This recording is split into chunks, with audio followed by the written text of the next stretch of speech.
Hi, my name's Amy Long. You might remember me from such videos as Short Form 1 or the book Kenpo Continuum. I'm here to talk for a minute about KenpoContinuum2. We are currently accepting submissions and I'd like to have yours. The book is for people who have been in and on the mat with Kenpo for at least 10 years. 10 years being the bare minimum, because to be a good black belt in Kenpo, you need to spend quite a bit of time doing it, as you all know. Of course, you need to be a black belt. Some of us took 25 years to get a black belt, so 10 years wouldn't have quite cut it. I was a blue belt for 12 years. At any rate, you all know how that goes with life going in and out and such. I would just like to talk about it for a few minutes and just tell you what it's about and what it's not about. Those of you who have read the KenpoContinuum 1 know that it's about stories about why people stayed in Kenpo. What got you there, what kept you there, and what keeps you going. I do try and get stories from people who've been around for a really long time. Some of the old timers, they tell some of their Parker stories and other kinds of things like that. That's all very interesting.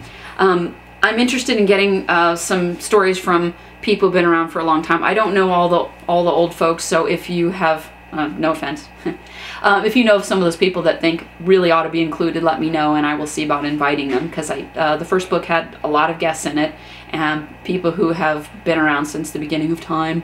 At any rate, what I would like to have in the book are stories about why you started in Kenpo, what kept you going, what motivated you, and what has kept you going for so long. What this is not about is, I'm so great, I've won tournaments, I've got big promotions, I have lots of red on my belt. Not interested in that. Nobody cares.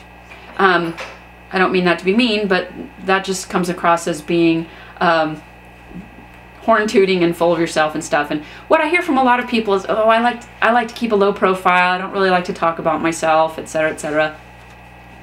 You guys are the ones I want to hear from. You're the ones who have the stories.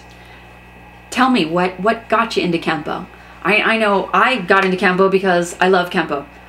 My friend was taking it, I wanted to be her friend. I ended up sticking with it and I've been in it since I was, I guess 1979, I think, and maybe 1980, not sure. And I've been in it ever since, on and off. Life has gotten in the way a number of times. Ex-husbands, having babies, life, jobs, moving, cancer, lots of things got in my way, but I'm doing it and loving it. I have read some amazing stories from people who got off drugs, or people who weren't expected to live, but they loved Kenpo so much that somehow they managed to get healthy despite all odds. Other people who have just, their whole life has been about doing Kenpo, or people who love the sense of family and community and sharing, and they love to see that light bulb go off in their students' eyes, and that's what drives them. The people who ask them questions and think about things, wow, I hadn't thought of it that way before. One person who was 72 when he got his black belt, and he'd already beat cancer 4 times and had, God, I think been in some wars and just all kinds of crazy stuff. But he stuck with it because he loves Kenpo. There is a $50 fee to be in the book. No, that's not so I can get rich, and no, it's really not a ripoff. The books sell for $20 a piece, and I will ship them to you, and flat rate shipping is $4.95. So basically it's $5 to be in the book.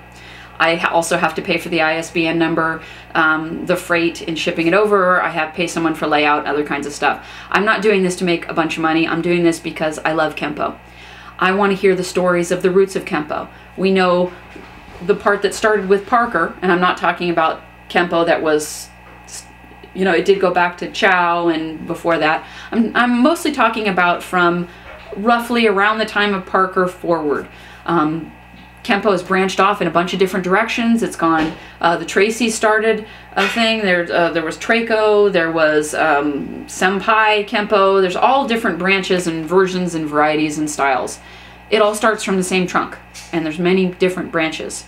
And that's why I called the book the KenpoContinuum, because it has the whole continuum of experiences from one side to the other about Kenpo.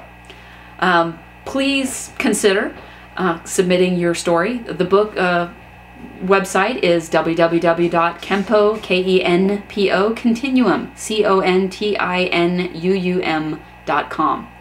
You can also find some links. I have lots of links on Facebook. So I'm under Amy Long or Amy Smith Long. You can find me on Facebook. Sac Kempo, I think, for Twitter. All that kind of information. We also have SacramentoKempoKarate.com. There is a page for the Continuum. I would really like to read your submissions. I would love to hear from you and hear your stories and read your stories and share them with everybody while our art is still young enough that we can keep track of where all those branches came from.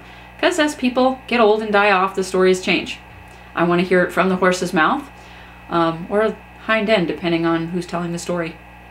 Anyway, love to hear from you. Thanks. I'm Amy Long.